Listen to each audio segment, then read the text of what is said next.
Le baron extraterrestre lui donna sa fille paralysée comme une plaisanterie, mais il vit son véritable potentiel. Les couloirs éclairés au néon de la citadelle du baron Théa projetaient une lueur violette étrange sur l'armure marquée par les batailles de Jackson Reed, tandis qu'il se tenait devant le noble extraterrestre, sa patience s'amenuisant de seconde en seconde. La peau émeraude du baron semblait scintiller d'un amusement à peine contenu tandis qu'il s'étalait sur son trône cristallin, entouré de gardes armés dont les doigts tremblaient d'impatience sur leurs gâchettes. « Mon cher humain », fit le baron d'une voix traînante, ses yeux d'argent brillant de malice. « Vous comprenez sûrement que les temps sont difficiles. Les crédits se font rares de nos jours. » Jackson serra la mâchoire, les muscles de son visage mal rasé se contractant. « Nous avions un accord, baron. J'ai réglé votre petit problème de pillard. Maintenant, payez. » Le rire du baron résonna dans la salle, un son semblable à du verre brisé. « Oh, mais j'ai quelque chose de bien plus précieux que de simples crédits à vous offrir. » Il fit un geste vers ses gardes, qui disparurent derrière une porte ornée. « Je n'ai pas de temps pour vos jeux, » grogna Jackson. « Mon vaisseau a besoin de réparation et... » Les mots moururent dans sa gorge lorsque les gardes revinrent en poussant un chariot en bois. Sur celui-ci reposait l'une des plus belles créatures qu'il ait jamais vues. Sa peau était d'un vert pâle et délicat, et ses longs cheveux ondulants étaient de la couleur des ombres de minuit. Elle portait une robe beige révélatrice, laissant peu de place à l'imagination. Le haut corseté accentuait ses courbes d'une manière qui assécha la bouche de Jackson. Mais ce furent ses yeux qui attirèrent le plus son attention, féroces, intelligents, et brûlants d'une rage à peine contenue. « Voici ma fille, Tla », annonça le baron avec un geste théâtral. Elle est, disons, une marchandise endommagée depuis qu'un malheureux accident l'a laissée paralysée de la taille aux pieds. Complètement inutile pour moi maintenant. Mais peut-être pourriez-vous lui trouver une certaine valeur. La voix de la princesse fendit l'air comme une lame plasma. « Père, vous ne pouvez pas. » « Silence, Tla », claqua le baron. « L'affaire est conclue. Garde, aidez notre ami humain à charger sa nouvelle acquisition à bord de son vaisseau. » Jackson fixa le baron, puis la princesse furieuse. Cela devait être une sorte de mauvaise blague. Mais en regardant les gardes malmenés Tla sur une civière flottante, il réalisa que le baron était mortellement sérieux. « Vous ne pouvez pas simplement donner votre propre fille, » protesta Jackson, alors que son esprit s'emballait. Le marché noir paierait une fortune pour une noble extraterrestre, paralysée ou non. « Je crois bien que je viens de le faire, » répliqua le baron avec douceur. « Maintenant, à moins que vous ne préfériez que mes gardes vous escortent dehors sans aucune compensation, je vous suggère d'accepter. » La main de Jackson se porta instinctivement à son arme, mais il la força à revenir à sa place. Il était bon, mais pas assez pour affronter une citadelle entière de gardes armés. « Très bien, » cracha-t-il. « Mais ce n'est pas terminé, baron. » Alors qu'il suivait les gardes transportant Tla vers son vaisseau, il pouvait sentir ses yeux le transpercer. Une fois hors de portée des oreilles indiscrètes de la salle du trône, elle parla, sa voix basse et dangereuse. « Si vous pensez que je vais être une demoiselle en détresse que vous vendrez au plus offrant, vous vous trompez lourdement, humain. » Jackson croisa son regard, surpris par l'acier dans sa voix. « Madame, pour l'instant, j'essaie juste de trouver comment quitter ce caillou sans me faire descendre. Nous pourrons discuter de votre future valeur marchande plus tard. » Quelque chose scintilla dans ses yeux. De l'amusement ? Avant qu'il ne puisse y réfléchir davantage, ils atteignirent son vaisseau, le Stellar Vagrant. Les moteurs du vaisseau ronronnèrent doucement lorsque Jackson guida le vaisseau hors de la citadelle désertique. Dans la soute derrière lui, convertie en espace de vie improvisé, la princesse Tla était assise, appuyée contre le mur, sa robe élégante formant une flaque autour d'elle, telle une lumière liquide. « Vous faites une erreur si vous pensez pouvoir me vendre, » dit-elle, rompant le silence tendu. Sa voix portait une intonation aristocratique qui rendait sa menace encore plus dangereuse. « Les trafiquants du marché noir auxquels vous pensez, ils travaillent tous pour mon père. » Jackson garda les yeux sur les commandes, mais sa mâchoire se crispa. « Vous lisez dans mes pensées, maintenant, princesse ? » « S'il vous plaît, » ricana-t-elle. « J'ai déjà vu cet air calculateur auparavant. Mais j'ai quelque chose de bien plus précieux à offrir que le prix que vous pensez obtenir. » Laissez-moi deviner, votre gratitude éternelle? Il ne put s'empêcher d'être sarcastique. Des informations, répondit-elle. Le mot resta suspendu entre eux. À propos des trafics d'armes illégaux de mon père, de ses accords avec les pillards que vous avez combattus, de tout. Jackson se tourna enfin pour lui faire face, l'étudiant attentivement. La lumière ambiante du vaisseau captait le subtil éclat de sa peau verte pâle, et pendant un instant, il se surprit distrait par la manière dont sa poitrine se soulevait et s'abaissait à chaque respiration, le corset de sa robe cachant peu. Il força son regard à revenir à son visage. Pourquoi trahiriez-vous votre propre père? Le rire de Tla était amer. Cet homme a cessé d'être mon père le jour où il a décidé qu'une fille paralysée ne valait rien pour son héritage. Cela fait des mois qu'il essaie de se débarrasser de moi, d'abord avec des mariages arrangés avec des nobles décrépits, puis avec des accidents de plus en plus tragiques. Ceci était juste sa dernière tentative. Et je suis censé vous faire confiance? Jackson s'approcha, ses bottes résonnant sur le sol métallique. Pour tout ce que je sais, c'est peut-être un piège élaboré. Vous n'avez pas vraiment le choix, répondit-elle avec un soupçon de suffisance dans la voix. Le réacteur de votre vaisseau est défaillant. J'entends l'irrégularité dans les harmoniques du moteur. Vous avez besoin de crédit pour les réparations, et mes informations pourraient vous rapporter assez pour acheter 3 vaisseaux neufs. Jackson jura entre ses dents. Elle avait raison au sujet du réacteur. Il espérait le réparer avec le paiement de son père. Très bien. Parlez. Pas encore, dit-elle, ses yeux brillants d'intelligence.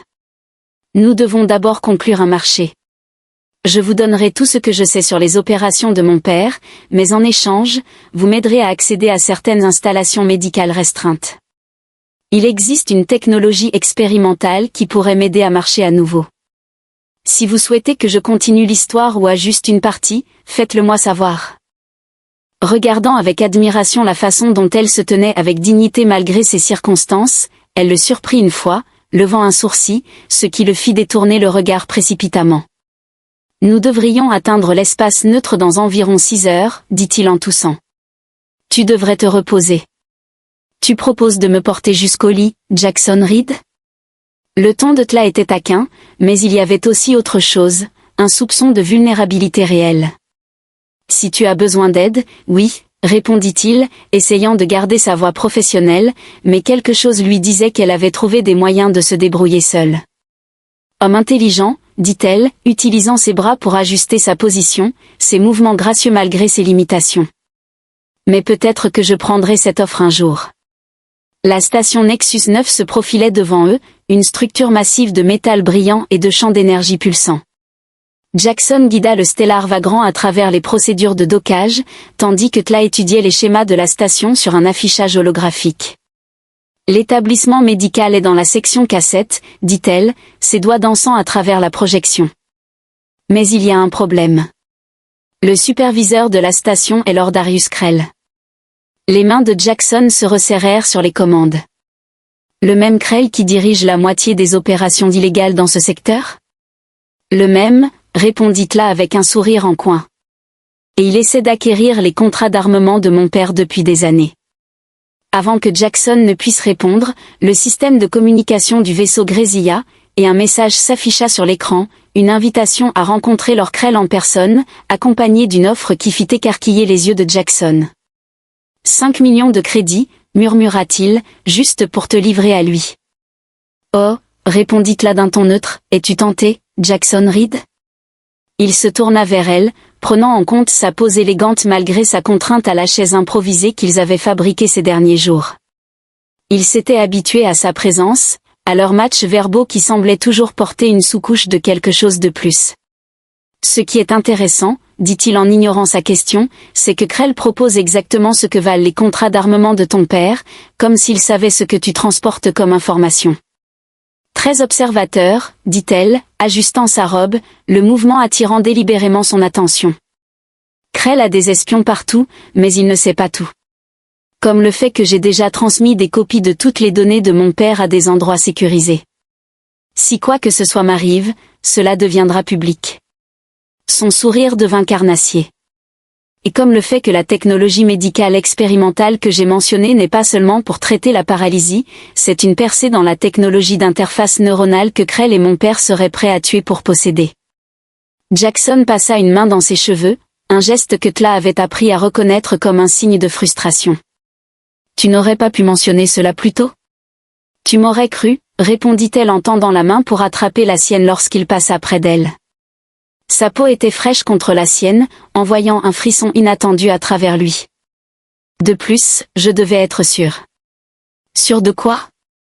Que tu es le genre d'homme que je pensais que tu étais. Son pouce traça des motifs sur sa paume. Celui qui voit au-delà de la surface, au-delà d'une princesse alien paralysée qui est censée n'être qu'un fardeau. Jackson se retrouva à s'approcher, attiré par quelque chose dans ses yeux. Et quel genre d'homme est-ce? Celui qui va m'aider à voler une technologie médicale révolutionnaire sous le nez de l'un des criminels les plus dangereux du secteur, répondit-elle, son sourire à la fois provocateur et invitant. À moins que tu ne préfères ces 5 millions de crédits. Il éclata de rire, les surprenant tous les deux. Tu sais, princesse, je commence à penser que ton père était un plus grand imbécile que je ne le pensais initialement. Oh! Le sourcil de Tla se haussait élégamment. Il t'a vu comme une marchandise abîmée, un fardeau à jeter. Jackson se pencha vers elle, son visage tout près du sien. Mais je vois du potentiel. Un esprit suffisamment acéré pour déjouer ton père et Krell. Le courage de risquer tout pour une chance de mobilité. Et sa respiration se coupa légèrement. Et quelqu'un qui me fait oublier qu'elle est censée être un fardeau chaque fois qu'elle ouvre la bouche pour me défier. Un profond rougissement émeraude se répandit sur ses joues, mais ses yeux étincelaient de malice. Seulement quand j'ouvre la bouche. Ne commence pas, prévint-il, mais il ne put s'empêcher de sourire. Il faut qu'on se concentre. Comment proposes-tu qu'on entre dans cet établissement médical? Tla activa un autre affichage holographique, montrant les schémas de sécurité de la station. L'invitation de Krell est en fait parfaite. Il s'attend à ce que tu la rejettes ou que tu essaies de négocier. Au lieu de cela, tu vas l'accepter, tandis que moi, je vais utiliser les tunnels de maintenance pour accéder aux cassettes. Il y a un ascenseur de service parfait pour quelqu'un qui est bon avec sa force du haut du corps. Elle démontra en se soulevant facilement avec juste ses bras. J'aurai besoin que tu crées une diversion quand j'arriverai au laboratoire. Jackson observa ses mouvements, admirant à la fois sa capacité physique et sa pensée stratégique. Et que se passera-t-il lorsque Krell réalisera que nous l'avons joué? D'ici là, nous aurons soit réussi, soit nous serons morts. Elle haussait les épaules, le mouvement faisant glisser légèrement sa robe. Mais je ne pense pas qu'on échouera. Quelle confiance! En moi, toujours en toi, répondit-elle, ses yeux croisant les siens, soudainement sérieux, plus que je ne m'y attendais chez quelqu'un. Le moment s'étira entre eux, lourd de possibilités non dites. Enfin, Jackson éclaircit sa gorge. Nous aurons besoin de fournitures et tu auras besoin de quelque chose de moins voyant à porter. Tu veux dire que ma tenue royale n'est pas adaptée pour ramper à travers les tunnels de maintenance? Elle affecta une moue exagérée. Et moi qui pensais que tu aimais la vue, princesse Tla. Elle, corrigea-t-elle doucement. Après tout ce que nous avons traversé, je pense que tu as mérité de m'appeler par mon nom. Il testa le nom, appréciant la sonorité. Nous devrions nous préparer, Krell n'est pas connu pour sa patience. Non, acquiesça-t-elle, son expression devenant pensivement sérieuse, mais moi non plus, surtout pas quand je suis si près de pouvoir à nouveau marcher, de pouvoir. Elle s'arrêta, sa signification claire dans la manière dont ses yeux parcouraient Jackson. Il avala difficilement sa salive et se força à se concentrer sur les plans de la mission, mais une partie de lui ne pouvait s'empêcher de se demander ce que cela serait que de la voir marcher, de la voir bouger avec la même grâce qu'elle montrait même confinée à s'asseoir, de danser avec elle.